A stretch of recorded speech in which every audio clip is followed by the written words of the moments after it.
Even before PHP 5.3, there was a very useful function called parse any file, which allowed you to read in any file with variables and very easily parse that. And I'm going to show you how to do that, and then I'll show you how the new function in PHP 5.3, parse any string, does the same thing, but doesn't take it from a file, but from a string. So with the parse any file function, you first need an any file to parse. Let's say we have one called settings, and we have sections like this. And in this section general, we'll have, for instance, start record equals 45 and end record equals 99. This is the same syntax as, for instance, the PHP any file.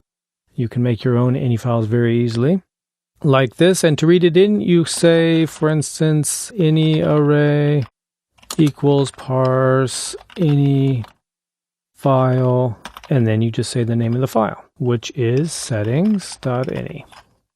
So now we have an array, and if we print out this array, we will see that the variables that we put into the file are in this array now. So let's check that. We'll go to the browser here in F5. Yes, indeed, they are start record and end record.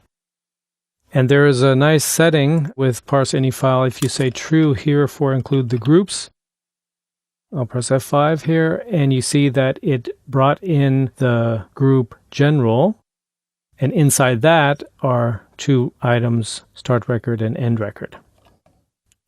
And that is the same as in parse any string as well. So now that we have it reading out of a file, let's do the same thing with a string. The reason why you would want to read out of a string is, for instance, that your any files have been saved in a database, for instance, and you're reading them right out of the database. So let's make an example of that. Let's just make a function called getAnyText from database, for instance. And in this, we'll mock up strings coming from a database. So we need a new line character here. And then we'll make a text that's like the other one we had. Let's call it something different so that we can see that it changes. For instance, a group basics. And we'll add the new line character. And then on the second line, we'll be coming, for instance, start record equals 1. And add the new line.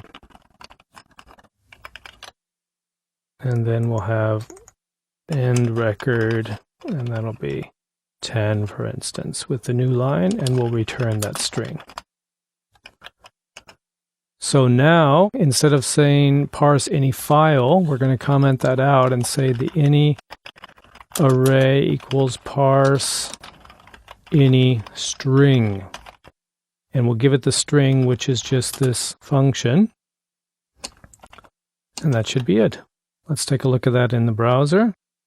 F5, and we have the start record and end record from the string. And you see that in any string, you can also say to parse the groups. F5, and it parses the groups as well.